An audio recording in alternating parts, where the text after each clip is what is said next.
Ruslan. End times doctrine. This is your video on end time doctrine. I think was incredible because you presented alternatives to the most common premillennial left behind version that, Jesus is like that narrative, which we all kind of grew up in. I think has became the standard view, not understanding that there's a millennial, post-millennial. And then when you take that and you incorporate that with, Israel established as a nation in 1948, and then then the temple, and then great men of God predicting the return of Jesus, right? And even Chuck Smith, right? You talked about that on one of your videos. How can we do better in terms of just acknowledging that there's a diversity of views for eschatology, that this is not a black and white issue? I lean, or would hope to lean, post-millennial, but I am completely honest and like, I don't know what I'm talking about on this topic, but this is how I would like to see revival break out. I would like to see the gospel preached to the ends of the earth, and then Jesus come back, similar to like a James White or Jeff Durbin. That's probably one of the few things I agree with those guys on, right? So you did this amazing video on the 4 different eschatological positions.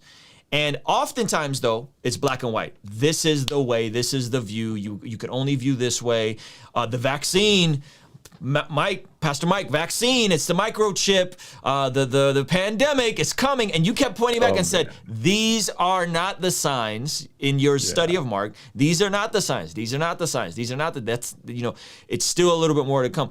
Can you talk about that a little bit and just how dogmatic we've become with eschatology and how everybody is freaking out about this stuff, when in reality is Jesus may not come back for another 100 years, another 500 years. We don't know. I would love to hear you unpack that. Oh, man.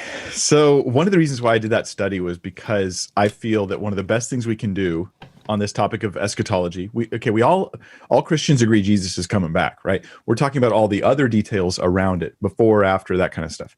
I just wanted believers to know there are other views. Mm-hmm. Like, many people think the only debate is when the rapture happens, right? Pre-trib, mid-trib, post-trib. Like, that's the only discussion to have. Mm-hmm. And no, that's definitely not the case. Like, pre-trib, mid-trib, post-trib is a debate amongst premillennials, who I am. I'm premillennial, right? But it's just like a side issue. But, even growing up within the church group I have grown up in, I say grown up, it was like 19 when I first started going to Calvary Chapel.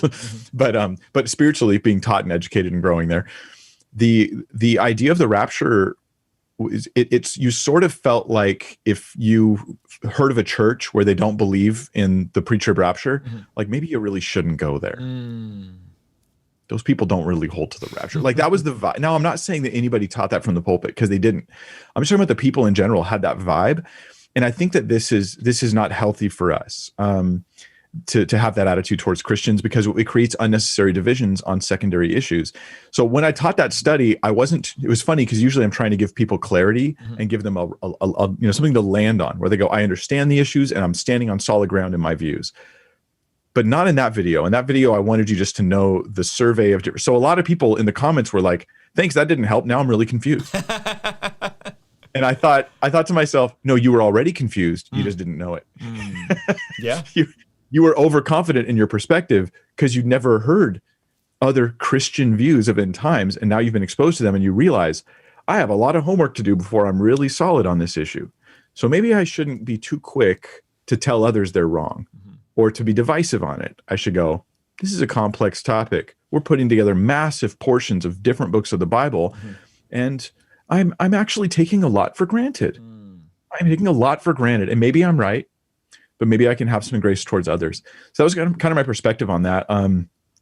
The whole like Left Behind movies and things like this. Now, I don't want to ridicule them the way some people do personally. I don't want to do that, but I want us to realize this is a movie. That's good. This is a fictional book series. Yeah. Right. Yeah. This is not scripture. Yep. And you're like, and you put things in stories like that, they become very convincing. Storytelling is a great way to get people to believe what you believe. Yep.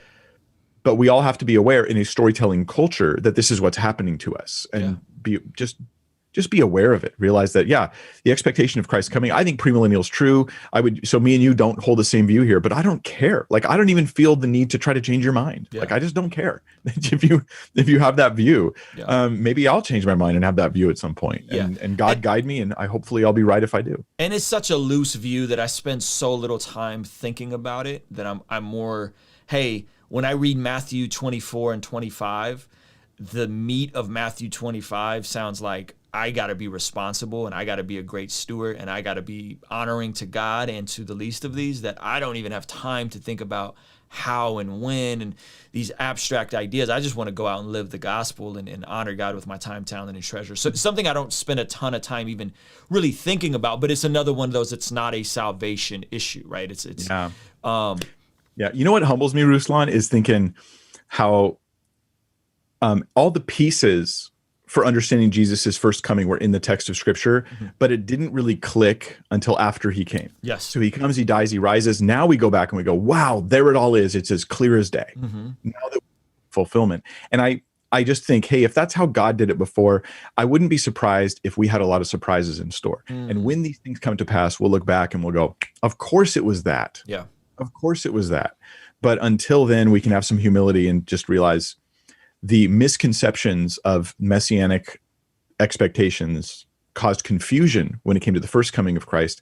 I just want to be aware that I could have some of those problems myself. Give Mike a sub if you aren't already sub. If you're a sub on my channel, I don't know how you're not subbed to Mike Winger's channel. Go subscribe, show him some love. I'm so grateful for his voice. Hopefully this was encouraging, empowering. If it was, give this video a like, subscribe, all that good stuff. Pastor Mike, thank you.